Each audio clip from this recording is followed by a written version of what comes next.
Let's go to Jessica Stone, who joins us now from our newsroom with more perspective.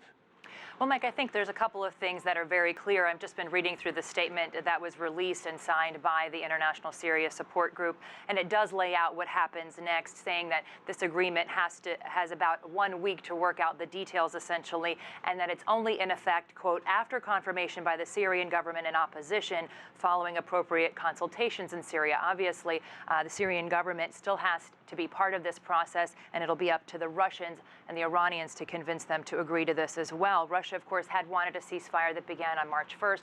The U.S. wanted an immediate one. They sort of met in the middle here. And again, this is not really a ceasefire. This is a cessation of hostilities. They agreed to one next week and to work out the details between now and then. The key thing here, as Guy said, the humanitarian aid can begin almost immediately. We're hearing sometime over the weekend. And that's, of course, extremely important for all of these besieged towns. We've certainly heard about towns like Medea that have been under siege, where children and many other vulnerable populations dying of starvation. But this is by no means a done deal. We still have to figure out how will this be enforced.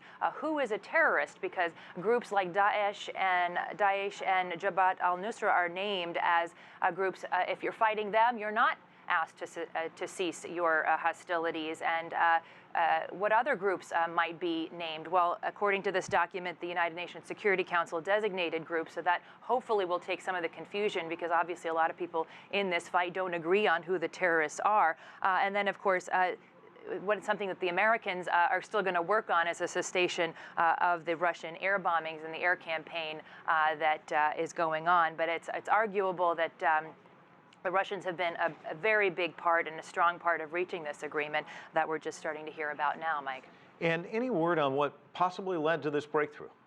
Well, I think you've just seen a groundswell of pressure on the U.S. government and on the Russians. The Russian military action in the region obviously changed the military tempo and the course of what was going on. It certainly turned the tide. And then you've got more than nearly 1 million refugees flowing into Europe, and Europe becoming really overwhelmed by that population. Countries like Germany and Sweden saying we can't accommodate anymore, and we're going to try to close our borders. And the Americans getting pressure from their European allies and from their Arab allies.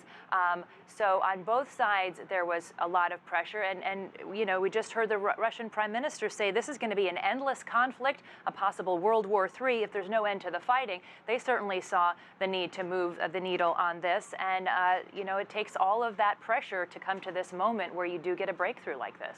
Jessica, thanks so much.